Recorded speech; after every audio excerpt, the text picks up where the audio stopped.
Hello friends, welcome to India for IAS. This is Manjunath Mudod. Topic of this video is Atlantic Meridional Overturning Circulation. ಈ ವಿಡಿಯೋದಲ್ಲಿ ನಾವು Atlantic meridional overturning circulation ಅಂದ್ರೆ ಏನು ಅಂತ study ಮಾಡಲಿಕ್ಕೆ ಹೊರಟಿದ್ದೇವೆ. So this topic it is important for both prelims and mains. ಏನು upcoming prelims ಇದೆ, ಪ್ರಿಲಿಮ್ಸ್ಗೂ ಇಂಪಾರ್ಟೆಂಟ್ ಇದೆ, ಮೇನ್ಸ್ಗೂ ಇಂಪಾರ್ಟೆಂಟ್ ಇದೆ. So this is very important topic from geography, that is geography. So this topic falls under GS1 paper. GS1 paper ಏನು geography ಇದೆ, so ಆ ಪೇಪರಲ್ಲಿ ಬರುತ್ತೆ. ಸೊ ಈ ವಿಡಿಯೋದಲ್ಲಿ ನಾವು ಅಟ್ಲಾಂಟಿಕ್ ಮೆರಿಡಿಯನಲ್ ಓವರ್ಟರ್ನಿಂಗ್ ಸರ್ಕ್ಯುಲೇಷನ್ ಏನಕ್ಕೆ ನ್ಯೂಸಲ್ಲಿದೆ, ಸೊ ಈ Atlantic meridional overturning circulation AMOC ಅಂದ್ರೆ ಏನು, ಸೊ ಅದರ ಮೆಕ್ಯಾನಿಸಮ್ ಯಾವ ರೀತಿ ಇದೆ, ಸೊ ಅದರಿಂದ ಯಾವ ರೀತಿ ಕ್ಲೈಮೇಟ್ ಮತ್ತು ವೆದರ್ಗೆ ಇಂಪ್ಯಾಕ್ಟ್ ಆಗುತ್ತೆ, ಸೊ ಅದನ್ನು ನಾವು ಸ್ಟಡಿ ಮಾಡೋಣ. ಸೊ ಇತ್ತೀಚೆಗೆ ಸೈಂಟಿಸ್ಟ್ ಏನು ಅಬ್ಸರ್ವ್ ಮಾಡಿರ್ತಾರೆ ಅಂತಂದರೆ, ಸೊ ಅಟ್ಲಾಂಟಿಕ್ ಕರೆಂಟ್ ಇದೇನು Atlantic meridional overturning circulation AMOC ಏನಿದೆ, so it is a larger conveyor belt like ocean current movement. So ಅದೇನಾಗುತ್ತೆ, so steadily it is declining. So ಈ ಸ್ಟಡಿಯಾಗಿ ಏನಾಗ್ತಿದೆ, ಅದರದ್ದು ಮ್ಯಾಗ್ನಿಟ್ಯೂಡ್ ಮತ್ತು ಅದರದ್ದು ಇಂಟೆನ್ಸಿಟಿ ಆಫ್ ಮೂವ್ಮೆಂಟ್ ಡಿಕ್ಲೈನ್ ಆಗ್ತಾ ಇದೆ. ಸೊ ಅದು ಅಬ್ಸರ್ವಿಗೆ ಬಂದಿರುತ್ತೆ. ಸೊ ಇದರಿಂದ ಏನಾಗ್ಬೋದು, ಸೊ ಗ್ಲೋಬಲ್ ವಾರ್ಮಿಂಗ್ ಜಾಸ್ತಿ ಆಗ್ಬೋದು, ಜೊತೆಗೆ ಈಗಿರ್ತಕ್ಕಂಥ ಕ್ಲೈಮೇಟ್ ಸಿಸ್ಟಮ್ ಏನಿದೆ ಇದು ಡಿಸ್ಟರ್ಬ್ ಆಗುವ ಎಲ್ಲ ಸಾಧ್ಯತೆಗಳು ಇವೆ ಅಂತ ಸೈಂಟಿಸ್ಟ್ ಏನು ಮಾಡ್ತಾರೆ, ಅಬ್ಸರ್ವ್ ಮಾಡಿರ್ತಾರೆ. ಸೊ ಇವಾಗ ನಾವು ನೋಡೋಣ ಅಟ್ಲಾಂಟಿಕ್ ಮೆರಿಡಿಯನಲ್ ಓವರ್ಟರ್ನಿಂಗ್ ಸರ್ಕ್ಯುಲೇಷನ್ ಅಂದರೆ ಏನು ಅಂತ. ಸೊ ಈ ಇಮೇಜಲ್ಲಿ ನಾವು ನೋಡ್ಬೋದು, ಸೊ ಯಾವ ರೀತಿ ಓಷಿಯನ್ ಕರೆಂಟ್ ಮೂವ್ಮೆಂಟ್ ಆಗುತ್ತೆ ಅನ್ನೋದನ್ನು. ಸೊ ಇದು ಸಿಸ್ಟಮೆಟಿಕಲಿ ಡೆವಲಪ್ ಆಗಿರೋದು ಎಲ್ಲಿ ಅಂದರೆ ಅಟ್ಲಾಂಟಿಕ್ ಓಷಿಯನಲ್ಲಿ. ಸೊ ಅದಕ್ಕೆ ಇದನ್ನು ಏನಂತ ಕರೀತಾರೆ, ಅಟ್ಲಾಂಟಿಕ್ ಮೆರಿಡಿಯನಲ್ ಓವರ್ಟರ್ನಿಂಗ್ ಸರ್ಕ್ಯುಲೇಷನ್ ಅಂತ ಕರೀತಾರೆ. ಇಲ್ಲಿ ಕೊಟ್ಟಿರ್ತಕ್ಕಂಥ ಇಮೇಜಲ್ಲಿ ಒಂದು ರೆಡ್ ಕಲರ್ ಇದೆ, warm surface oceanic current. So ಇನ್ನೊಂದು ಬ್ಲೂ ಕಲರ್ ಇದೆ, ಬ್ಲೂ ಅಂತಂದರೆ cold. So it is a sub surface oceanic current movement. So ಈ ಇಮೇಜಲ್ಲಿ ಎರಡು ಓಷಿಯನ್ ಕರೆಂಟನ್ನು ತೋರಿಸ್ತಾ ಇದ್ದಾರೆ. ಒಂದು ರೆಡ್ ಕಲರ್ ಇರ್ತಕ್ಕಂಥದ್ದು, ರೆಡ್ ಕಲರ್ ಬಂದು ಸರ್ಫೇಸ್ ಅಂದರೆ ಸಮುದ್ರದ ಮೇಲ್ ಸರ್ಫೇಸ್ ಏನಿದೆ, ಮೇಲ್ಭಾಗ, ಸೊ ಅಲ್ಲಿ ಓಷಿಯಾನಿಕ್ ಕರೆಂಟ್ ಏನಿದೆ ಅದು ಮೂವ್ಮೆಂಟ್ ಆಗ್ತಕ್ಕಂಥದ್ದು. ಬ್ಲೂ ಅನ್ನೋದು ಬಂದುಬಿಟ್ಟು ಇದು ಸಬ್ ಸರ್ಫೇಸ್ ಅಂದರೆ ಸಮುದ್ರದ ಒಂದು ಏನು ಸೀ ಸರ್ಫೇಸ್ ಇದೆ, ಆ ಸರ್ಫೇಸ್ ಸಮುದ್ರದ ಒಂದು ಸರ್ಫೇಸಿಂದ ಒಳಗಡೆ ಅಂದರೆ sub surface. So some 200 metre ಅಲ್ಲಿಂದ 6,000 ಮೀಟರ್ ಒಳಗಡೆ ಓಷಿಯನ್. ಸೊ ಅಲ್ಲಿ ಮೂವ್ ಆಗ್ತಕ್ಕಂಥ ಒಂದು ಓಷಿಯಾನಿಕ್ ಕರೆಂಟ್. ಸೊ ಎರಡನ್ನೂ ಇಲ್ಲಿ ಡಿಪೆಕ್ಟ್ ಮಾಡಿದ್ದಾರೆ. ಸೊ ಇವಾಗ AMOC ಅಂದ್ರೆ ಏನು, it is a complex system of ocean currents. It is not a simple oceanic current. So ಇವಾಗ ನಾವು ಕ್ಲಾಸಲ್ಲಿ ಸ್ಟಡಿ ಮಾಡಿರ್ತೀವಿ, ಓಷಿಯನ್ ಕರೆಂಟ್ಸ್ ಇದೆ, warm ocean current and cold ocean current ಅಂತ.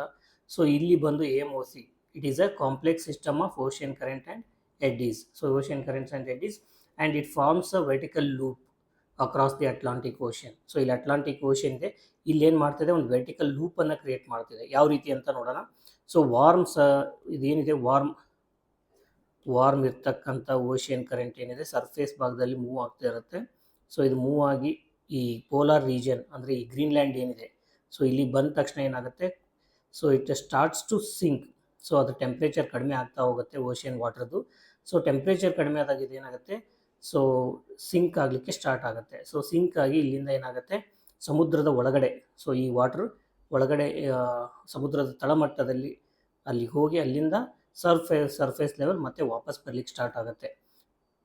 ಸೊ ಸಬ್ ಸರ್ಫೇಸ್ ಲೆವೆಲ್ ವಾಪಸ್ ಬರ್ಲಿಕ್ಕೆ ಸ್ಟಾರ್ಟ್ ಆಗುತ್ತೆ. ಸೊ ಈ ರೀತಿ ಮೂವ್ ಆಗ್ತಾ ಇದೇನು ಮಾಡುತ್ತೆ, ಸೊ ಇಂಡಿಯನ್ ಓಷನ್ಗೆ ಬರುತ್ತೆ. ಸೊ ಇಂಡಿಯನ್ ಓಷನಿಂದ ಏನು ಮಾಡುತ್ತೆ ನೆಕ್ಸ್ಟು, ಸೊ ಹಾಗೆ ಮೂವ್ ಆಗ್ತಾ ಸ್ಪೆಸಿಫಿಕ್ ಓಷನ್ಗೆ ಬರುತ್ತೆ. ಸ್ಪೆಸಿಫಿಕ್ ಓಷನ್ಗೆ ಬಂದು ಸ್ಪೆಸಿಫಿಕ್ ಓಷನ್ ನಾರ್ದರ್ನ್ ಪಾರ್ಟಲ್ಲಿ ಏನಿದೆ ಮತ್ತೆ ಸರ್ಫೇಸ್ ಲೆವೆಲ್ಗೆ ವಾಪಸ್ ಬರುತ್ತೆ. ಸೊ ಅಲ್ಲಿಂದ ಮತ್ತೆ ಏನು ಮಾಡುತ್ತೆ, ಮೂವ್ ಆಗ್ಲಿಕ್ಕೆ ಸ್ಟಾರ್ಟ್ ಆಗುತ್ತೆ.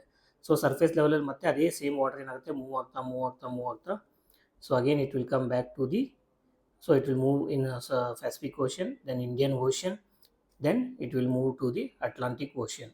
ಸೊ ಈ ಇದು ಕೂಲ್ ಸಬ್ ಸರ್ಫೇಸ್ ವಾಟರ್ ಏನಿದೆ, ಸೊ ಇದು ಸಮುದ್ರದ ತಳಮಟ್ಟದಲ್ಲಿ ಹಾದು ಹೋಗ್ತಿರ್ಬೇಕಾದ್ರೆ ಅದರ ಒಂದು ಬ್ರ್ಯಾಂಚ್ ಏನಾಗುತ್ತೆ ಇಂಡಿಯನ್ ಓಷನ್ಗೂ ಬರುತ್ತೆ. ಸೊ ಇಂಡಿಯನ್ ಓಷನ್ಗೆ ಬಂದಿದ್ದು ಇಂಡಿಯನ್ ಓಷನಲ್ಲಿ ಏನಾಗುತ್ತೆ ಮತ್ತೆ ಸರ್ಫೇಸ್ ಲೆವೆಲ್ಗೆ ಬರುತ್ತೆ. ಸೊ ಅದು ಮತ್ತೆ ಈ ವಾರ್ಮ್ ಓಷನ್ ಕರೆಂಟ್ ಏನಿದೆ ಅದನ್ನು ಜಾಯ್ನ್ ಆಗುತ್ತೆ. ಸೊ ಈ ರೀತಿ ಏನು ಮಾಡುತ್ತೆ, ಸಮುದ್ರದ ಮೇಲ್ಮೈಲಿರ್ತಕ್ಕಂಥ ವಾಟರ್ ಏನಿದೆ ಅದು ವಾರ್ಮ್ ಇರುತ್ತೆ, ಮೇಲ್ಮೈಯಲ್ಲಿ ಮೂವ್ ಆಗ್ತಿರುತ್ತೆ. ಸೊ ಈ ಪೋಲಾರ್ ರೀಜನ್ಗೆ ಹೋದಾಗ ಅಲ್ಲಿ ಏನಾಗುತ್ತೆ, ಅದು ಸಿಂಕ್ ಆಗುತ್ತೆ. ಅಟ್ಲಾಂಟಿಕ್ ಓಷನಲ್ಲಿ ಸಿಂಕ್ ಆಗಿ ಅಂದರೆ ಅದು ತಳಮಟ್ಟದಲ್ಲಿ ಹೋಗಿ ತಳಮಟ್ಟದಲ್ಲಿ sub surface cool ocean current ಆಗಿ ಮೂವ್ಮೆಂಟ್ ಆಗುತ್ತೆ. ಮತ್ತು ಪೆಸಿಫಿಕ್ ಓಷನಲ್ಲಿ ಪೋಲಾರ್ ರೀಜನ್ ಅಂದರೆ ಈ North America North Pacific Ocean ಏನಿದೆ ಅಲ್ಲಿ ಏನಾಗುತ್ತೆ ಮತ್ತು ಸರ್ಫೇಸ್ ಲೆವೆಲ್ಗೆ ಬರುತ್ತೆ. ಈ ರೀತಿಯಾದಂಥ ಒಂದು ಕನ್ವೇಯರ್ ಬೆಲ್ಟ್ ಟೈಪ್ ಫ್ಯಾಷನ್ ಅಂದರೆ ಒಂದು ವರ್ಟಿಕಲ್ ಲೂಪನ್ನು ಏನು ಹೊಂದಿರುತ್ತೆ ಈ ಅಟ್ಲಾಂಟಿಕ್ ಮೆರಿಡಿಯೋನಲ್ ಓಷಿಯಾನಿಕ್ ಸರ್ಕ್ಯುಲೇಷನ್ ಹೊಂದಿರುತ್ತೆ. ಸೊ ಇದು ರೀತಿ ಅದರದ್ದು ಮೆಕ್ಯಾನಿಸಮ್ ಇರುತ್ತೆ. This AMOC it is one of the 16 earth system climate tipping elements ಅಂತ ಹೇಳ್ತಾರೆ. ಸೊ ಭೂಮಿ ಮೇಲೆ ಏನಿದೆ 16 ಕ್ಲೈಮೇಟ್ ಟಿಪ್ಪಿಂಗ್ ಎಲಿಮೆಂಟ್ಸ್ ಇದೆ. ಸೊ ಎಷ್ಟಿದೆ? 16 ಇದೆ. ಅದರಲ್ಲಿ ಇದು ಒಂದು. ಅದರ ಅರ್ಥ ಕ್ಲೈಮೇಟ್ ಟಿಪ್ಪಿಂಗ್ ಎಲಿಮೆಂಟ್ಸ್ ಅಂದರೆ ಏನು? ಸೊ ಈ ಗ್ಲೋಬಲ್ ವಾರ್ಮಿಂಗ್ ಮತ್ತು ಕ್ಲೈಮೇಟ್ ಚೇಂಜಿಂದ ಏನಾದರೂ ಒಂದು ಸಿಗ್ನಿಫಿಕೆಂಟ್ ಆಗಿ ಡಿಸ್ಟರಪ್ಟ್ ಆದರೆ ಸೊ ಅದು ಇರ್ರಿವರ್ಸಿಬಲ್ ಇರುತ್ತೆ. So irreversible. ಇವಾಗ AMOC ಏನಿದೆ, ಅಟ್ಲಾಂಟಿಕ್ ಮೆರಿಡಿಯೋನಲ್ ಓವರ್ಟರ್ನಿಂಗ್ ಸರ್ಕ್ಯುಲೇಷನ್. ಸೊ ಇವಾಗ ಇದ್ರ ಫ್ಲೋ ಏನಿದೆ, ಮೆಕ್ಯಾನಿಸಮ್ ಏನಿದೆ, ಇದೇನಾದರೂ ಡಿಸ್ಟರಪ್ಟ್ ಆದರೆ ವಾಪಸ್ ಅದು ಮೊದಲಿನ ಥರ ಆಗೋದಿಲ್ಲ. ಸೊ ಈ AMOC ಥರ ಇನ್ನೂ ಎಷ್ಟಿದೆ? AMOC ಇನ್ಕ್ಲೂಡ್ ಮಾಡಿ 16 ಕ್ಲೈಮೇಟ್ ಟಿಪ್ಪಿಂಗ್ ಎಲಿಮೆಂಟ್ಸ್ ಇದೆ ಭೂಮಿ ಮೇಲೆ. ಈ 16ರಲ್ಲಿ 9 ಗ್ಲೋಬಲ್ ಇದೆ. ಸೊ ಅಂದರೆ ಜಾಗತಿಕವಾಗಿ 9 ಕ್ಲೈಮೇಟ್ ಟಿಪ್ಪಿಂಗ್ ಎಲಿಮೆಂಟ್ಸ್ ಇದೆ. ಆ್ಯಂಡ್ 7 ಬಂದು ರೀಜ್ನಲ್ ಇದೆ. ಸೊ ಇವಾಗ ಬೇರೆ ಎಕ್ಸಾಂಪಲ್ ಹೇಳಬೇಕಂದ್ರೆ ಇನ್ನೊಂದು ಎಕ್ಸಾಂಪಲ್ಲು ಕ್ರಯೋಸ್ಪಿಯರ್ ಐಸ್ ಅಂತ ಇದೆ. ಎಕ್ಸಾಂಪಲ್ ಗ್ರೀನ್ಲ್ಯಾಂಡ್ ಐಸ್ ಶೀಟ್ ಇರ್ಬೋದು, ವೆಸ್ಟ್ ಅಂಟಾರ್ಟಿಕ್ ಐಸ್ ಶೀಟ್ ಇರ್ಬೋದು, ಈಸ್ಟ್ ಅಂಟಾರ್ಟಿಕ್ ಐಸ್ ಶೀಟ್ ಇರ್ಬೋದು, ಅಥವಾ ಮೌಂಟೇನ್ ಹಿಮಾಲಯದಲ್ಲಿರ್ತಕ್ಕಂಥ ಗ್ಲೇಸಿಯರ್ ಇರ್ಬೋದು. ಸೊ ಇದೆಲ್ಲ ಏನು? It is a climate tipping element. Once ಅಲ್ಲಿರ್ತಕ್ಕಂಥ ಐಸ್ ಶೀಟ್ ಏನಿದೆ ಅದು ಮೆಲ್ಟ್ ಆಗಿ ಕರಗಿ ಹೋದರೆ ವಾಪಸ್ ಅಲ್ಲಿ ಐಸ್ ಶೀಟ್ ಬರೋದು ಹಲವು ಮಿಲಿಯನ್ ವರ್ಷಗಳ ನಂತರ. ಸೊ ಈ ರೀತಿ ಇದೇನಿದೆ ಇರ್ರಿವರ್ಸಿಬಲ್ ಫಿನಾಮಿನಾ ಇದೆ. ಈ ರೀತಿ ಇನ್ನೂ ಎಷ್ಟಿದೆ ಟೋಟಲ್ AMOC ಮತ್ತು AMOC ಕನ್ಸಿಡರ್ ಮಾಡಿದ್ರೆ ಟೋಟಲ್ 16 ಕ್ಲೈಮೇಟ್ ಟಿಪ್ಪಿಂಗ್ ಎಲಿಮೆಂಟ್ಸ್ ಇದೆ. ಸೊ ಇನ್ನುಳಿದ 15 ಕ್ಲೈಮೇಟ್ ಟಿಪ್ಪಿಂಗ್ ಎಲಿಮೆಂಟ್ಸ್ ಯಾವುದು ಅಂತ ಕಮೆಂಟ್ ಮಾಡೋದ್ರ ಮುಖಾಂತರ ನೀವು ತಿಳಿಸಬೇಕು. Now we will look in to the mechanism of the AMOC. Thermo haline circulation ಅಂತ ಕರಿತೀವಿ. ಥರ್ಮೋ ಅಂತಂದರೆ ಟೆಂಪ್ರೇಚರ್, ಹ್ಯಾಲನ್ ಅಂತಂದರೆ ಸ್ಯಾಲಿನಿಟಿ. ಸೊ ಈ ಥರ್ಮೋ ಹ್ಯಾಲನ್ 2 ವರ್ಡ್ ಇದೆ. ಥರ್ಮೋ ಅಂದರೆ ಟೆಂಪ್ರೇಚರ್, ಹ್ಯಾಲನ್ ಅಂದರೆ that is salinity, salt content, right. Thermo ಅಂದರೆ temperature. So ಈ ಏನು ಅಟ್ಲಾಂಟಿಕ್ ಮೆರಿಡಿಯನಲ್ ಓವರ್ಟರ್ನಿಂಗ್ ಸರ್ಕ್ಯುಲೇಷನ್ ಇದೆ, it is mainly regulated by temperature and salinity. So that's why it is called as thermo haline circulation. So ಇದರ mechanism ಯಾವ ರೀತಿ ಇದೆ ಅಂತ ನಾವು ನೋಡೋದಾದರೆ, warm surface water flows northward from the tropics. ಅದರ ಅರ್ಥ ಟ್ರಾಪಿಕಲ್ ರೀಜನಲ್ಲಿರ್ತಕ್ಕಂಥ ವಾರ್ಮ್ ಓಷಿಯನ್ ವಾಟರ್ ಏನಿದೆ ಅದು ನಾರ್ತ್ವರ್ಡ್ ಅಂದರೆ ಪೋಲಾರ್ ರೀಜನ್ ಕಡೆ ಹರಿದು ಹೋಗುತ್ತೆ. ಸೊ ಅಲ್ಲಿಂದ ಏನಾಗುತ್ತೆ, it cools in the polar region, especially in North Atlantic. So North Atlantic ಓಷನಲ್ಲಿ ಇದೇನಾಗುತ್ತೆ, ಕೂಲ್ ಆಗುತ್ತೆ. ಸೊ ಕೂಲ್ ಆದ ತಕ್ಷಣ ಅದು ಏನಾಗುತ್ತೆ, ಡೆನ್ಸ್ ಆಗುತ್ತೆ. ಅದರ ಸಾಂದ್ರತೆ ಡೆನ್ಸಿಟಿ ಜಾಸ್ತಿ ಆಗುತ್ತೆ. ಡೆನ್ಸಿಟಿ ಜಾಸ್ತಿ ಆದ ತಕ್ಷಣ ಅದು ಏನಾಗುತ್ತೆ, ಸಿಂಕ್ ಆಗುತ್ತೆ. ಅಂದರೆ ಸಮುದ್ರದ ತಳಭಾಗದಲ್ಲಿ ಹರಿದು ಹೋಗಲಿಕ್ಕೆ ಸ್ಟಾರ್ಟ್ ಆಗುತ್ತೆ. ಸೊ ಸಿಂಕ್ ಆಗಲಿಕ್ಕೆ ಸ್ಟಾರ್ಟ್ ಆಗುತ್ತೆ. ಸೊ ಅದು ಸಿಂಕ್ ಆದಮೇಲೆ ಕೋಲ್ಡ್ ಡೀಪ್ ವಾಟರ್, ಸೊ ಅದೇನಾಗುತ್ತೆ, ಕೆಳಗಡೆ ಹೋದ ತಕ್ಷಣ cold deep water it flows toward southward. So ಏನಾಗುತ್ತೆ, ನಾರ್ತ್ ಅಟ್ಲಾಂಟಿಕ್ ಡೈರೆಕ್ಷನಿಂದ ಸೌತ್ವರ್ಡ್ ಅಂದರೆ ಸೌತ್ ಅಟ್ಲಾಂಟಿಕ್ ಡೈರೆಕ್ಷನ್ ಅಂತ ಇದು ಮೂವ್ ಆಗಲಿಕ್ಕೆ ಸ್ಟಾರ್ಟ್ ಆಗುತ್ತೆ. ಸೊ ಅದು ಅದೇ ರೀತಿ ಮೂವ್ ಆಗಲಿಕ್ಕೆ ಸ್ಟಾರ್ಟ್ ಆದಮೇಲೆ ಮತ್ತೆ ಏನಾಗುತ್ತೆ, ವಾಟರ್ ರೀಸರ್ಫೇಸಸ್. ಅಲ್ಲಿ ಏನಾಗುತ್ತೆ, ಪೆಸಿಫಿಕ್ ಓಷಿಯನ್ ನಾವು ನೋಡಿದ್ದೀವಿ, ನಾರ್ತ್ ಪೆಸಿಫಿಕ್ ಓಷಿಯನಲ್ಲಿ ಇದೇನಾಗುತ್ತೆ, ರೀಸರ್ಫೇಸ್ ಆಗುತ್ತೆ. ಈ ರೀತಿ ಒಂದು ಕಂಪ್ಲೀಟ್ ಸೈಕಲನ್ನು ಇದು ಕಂಪ್ಲೀಟ್ ಮಾಡುತ್ತೆ. ಸೊ ಇದಕ್ಕೇನಂತ ಕರಿತೀವಿ, ಥರ್ಮೋ ಹ್ಯಾಲನ್ ಸರ್ಕ್ಯುಲೇಷನ್ ಅಂತ ಕರಿತೀವಿ. ಸೊ ಇದರ ಸೈಕಲ್ ಯಾವ ರೀತಿ ಇರುತ್ತೆ ಅಂತ ಇವಾಗ ನಾವು ನೋಡಿದ್ವಿ. ಸೊ ಇನ್ನು ಇದು ಈ ರೀತಿ ಮೂವ್ ಆಗಲಿಕ್ಕೆ ಏನು ಡ್ರೈವಿಂಗ್ ಫೋರ್ಸಸ್ ಇದೆ ಅಂತ ನಾವು ನೋಡೋದಾದರೆ, ಫಸ್ಟ್ ಮೇಜರ್ ಫೋರ್ಸ್ ಬಂದು ಟೆಂಪ್ರೇಚರ್ ಡಿಫರೆನ್ಸ್, ಸೆಕೆಂಡ್ ಬಂದು ಸ್ಯಾಲಿನಿಟಿ ಡಿಫರೆನ್ಸ್, ಥರ್ಡ್ ಬಂದು density gradient. So this density gradient it is mainly responsible for deep ocean circulation. ಅಂದರೆ ಎಲ್ಲಿ ಡೆನ್ಸಿಟಿ ಜಾಸ್ತಿ ಆಗ್ತಾ ಹೋಗುತ್ತೆ ಆ ರೀತಿ ಏನಾಗುತ್ತೆ, ವಾಟರ್ ಸಿಂಕ್ ಆಗಲಿಕ್ಕೆ ಸ್ಟಾರ್ಟ್ ಆಗುತ್ತೆ. ಸಮುದ್ರದ ಮೇಲ್ಮೈಯಿಂದ ವಾಟರ್ ಏನಾಗುತ್ತೆ, ಕೆಳಗಡೆ ಸಿಂಕ್ ಆಗುತ್ತೆ. ಸಮುದ್ರದ ತಳಭಾಗ ಏನಿದೆ, ತಳಭಾಗದಲ್ಲಿ ಬಂದು ಸಿಂಕ್ ಆಗಿ ಇಲ್ಲಿ ಸರ್ಫೇಸಲ್ಲಿ ಮೂವ್ ಆಗ್ಲಿಕ್ಕೆ ಸ್ಟಾರ್ಟ್ ಆಗುತ್ತೆ. So that is mainly because of density gradient. So density ಇಲ್ಲಿ ಏನಿರುತ್ತೆ, ಕಡಿಮೆ ಇರುತ್ತೆ ಮೇಲ್ಮೈಯಲ್ಲಿ, ಇಲ್ಲಿ ಲೋ ಡೆನ್ಸಿಟಿ ಇರುತ್ತೆ. ಸೊ ಡೆನ್ಸಿಟಿ ಇನ್ಕ್ರೀಸ್ ಆದಂಗೆಲ್ಲ ಏನಾಗುತ್ತೆ, ವಾಟರ್ ಸೊ ಕೆಳಗಡೆ ಮೂವ್ ಆಗಲಿಕ್ಕೆ ಸ್ಟಾರ್ಟ್ ಆಗುತ್ತೆ. ಸೊ ಫಸ್ಟ್ ಡಿಫರೆನ್ಸ್ ನಾವು ಹೇಳಿದ್ವಿ ಟೆಂಪ್ರೇಚರ್ ಡಿಫರೆನ್ಸ್. ಅಂದರೆ ಇದೇನಾಗುತ್ತೆ, ಹೈ ಟೆಂಪ್ರೇಚರ್ ರೀಜನಿಂದ oceanic water high temperature, so high temperature region ಏನಾಗುತ್ತೆ, ಲೋ ಟೆಂಪ್ರೇಚರ್ ರೀಜನ್ಗೆ ಮೂವ್ ಆಗಲಿಕ್ಕೆ ಸ್ಟಾರ್ಟ್ ಆಗುತ್ತೆ. So that is thermal gradient.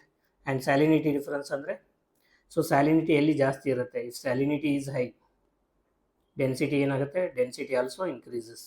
So density increase ಆದರೆ ಏನಾಗುತ್ತೆ, ವಾಟರ್ ಸಿಂಕ್ ಆಗುತ್ತೆ. ಸೊ ಇವಾಗ ಈ ಅಟ್ಲಾಂಟಿಕ್ ಮೆರಿಡಿಯನಲ್ ಓವರ್ಟರ್ನಿಂಗ್ ಸರ್ಕ್ಯುಲೇಷನ್ ಏನಿದೆ, ಸೊ ಈ ಸರ್ಕ್ಯುಲೇಷನ್ ವೀಕ್ ಆಗಲಿಕ್ಕೆ ಮೇಜರ್ ರೀಸನ್ ಏನಂತ ನಾವು ನೋಡ್ತಾ ಹೋದರೆ, ಫಸ್ಟ್ ಒಂದು ಬಂದು increase in the green house gas concentration. ಅಟ್ಮಾಸ್ಫಿಯರಲ್ಲಿ ಏನಾಗ್ತಿದೆ, green house gas concentration increase ಆಗ್ತಾ ಇರೋದ್ರಿಂದ ಗ್ಲೋಬಲ್ ವಾರ್ಮಿಂಗ್ ಆಗ್ತಿದೆ.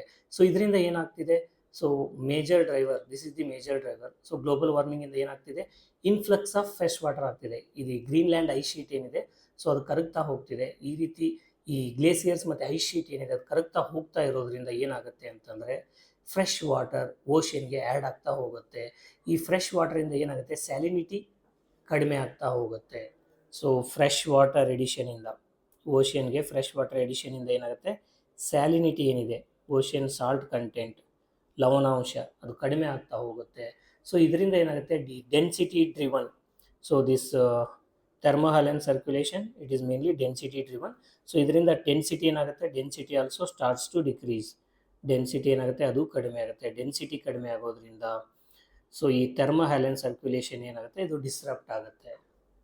ಸೊ ಈ ಥರ್ಮೋಹ್ಯಾಲನ್ ಸರ್ಕ್ಯುಲೇಷನ್ ಇದು ವೀಕ್ ಆಗೋದ್ರಿಂದ ಏನೆಲ್ಲ ಪರಿಣಾಮ ಬೀರುತ್ತೆ ಅಂತ ನಾವು ನೋಡೋದಾದ್ರೆ, ಸೊ AMOC ವೀಕ್ ಆಗೋದ್ರಿಂದ ಏನಾಗುತ್ತೆ ಅಂತಂದ್ರೆ ವೀಕ್ ಗಲ್ಫ್ ಸ್ಟ್ರೀಮ್ ಕ್ರಿಯೇಟ್ ಆಗುತ್ತೆ. So gulf stream it is one of the warm oceanic current. So it is in Atlantic ocean near United States of America. So ಇದೇನಾಗುತ್ತೆ, ಇದು ವೀಕ್ ಆಗೋದ್ರಿಂದ colder Europe create ಆಗುತ್ತೆ.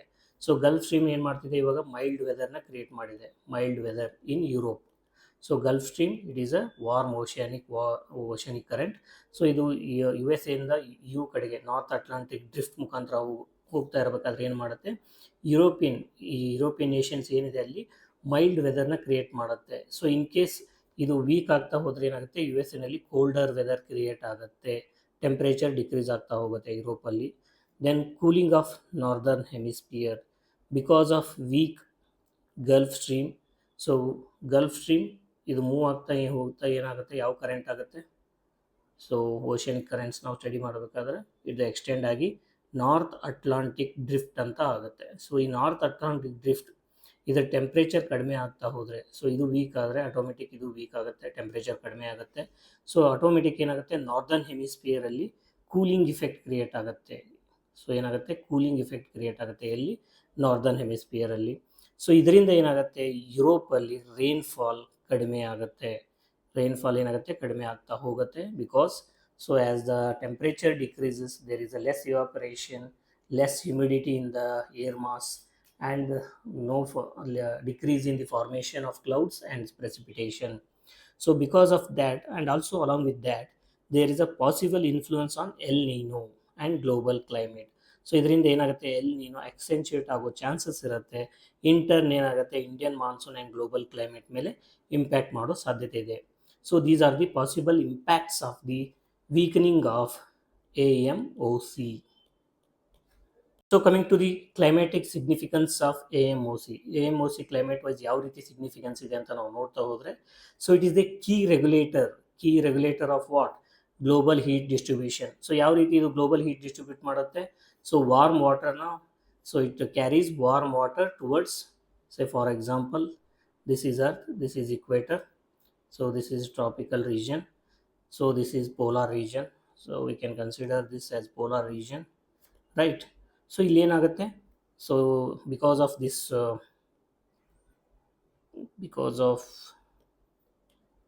AMOC, whatever the tropical warm water is there, it will be carried towards polar region, where it sinks. In polar region it sinks and it flows downward and it rises again back, right. So this is how the mechanism. So because of this, there is a distribution of heat from it should be like this, not here.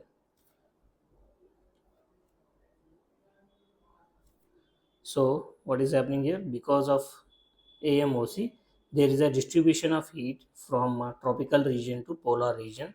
So it is one of the key regulator of the heat distribution and interconnected with atmosphere, cryosphere and oceans. So as we have discussed, so any changes in the AMOC, so it will affect the atmosphere in European region and also in all over the world through phenomena called El Nino and La Nina. Then cryosphere, so if the cryosphere ice sheets, if it is melting, it is going to add fresh water to the ocean. ಅದರಿಂದ ಏನಾಗುತ್ತೆ, salinity decrease ಆಗುತ್ತೆ, density decrease ಆಗುತ್ತೆ, in turn AMOC ಏನಾಗುತ್ತೆ, weak ಆಗುತ್ತೆ. So ಈ ರೀತಿ ಇದು interconnected ಇದೆ. It is connected to oceans because it is mainly on ocean phenomena. So ಇಲ್ಲಿ ಏನು ಹೇಳಕೊಟ್ಟಿದೆ ಅಂತಂದರೆ, ಸೊ AMOC ಇದು ಇಂಡಿಪೆಂಡೆಂಟಾಗಿ ಆ್ಯಕ್ಟ್ ಮಾಡಲ್ಲ. ಅದ್ರ ಜೊತೆಗೆ ಏನೆಲ್ಲ ಇಂಟರ್ಕನೆಕ್ಟ್ ಇದೆ ಅಂದರೆ ಕ್ರಯೋಸ್ಫಿಯರ್ ಇಂಟರ್ಕನೆಕ್ಟೆಡ್ ಇದೆ, ಅಟ್ಮಾಸ್ಫಿಯರ್ ಕೂಡ ಇಂಟರ್ಕನೆಕ್ಟೆಡ್ ಇದೆ. Then collapse of AMOC may trigger irreversible climate change.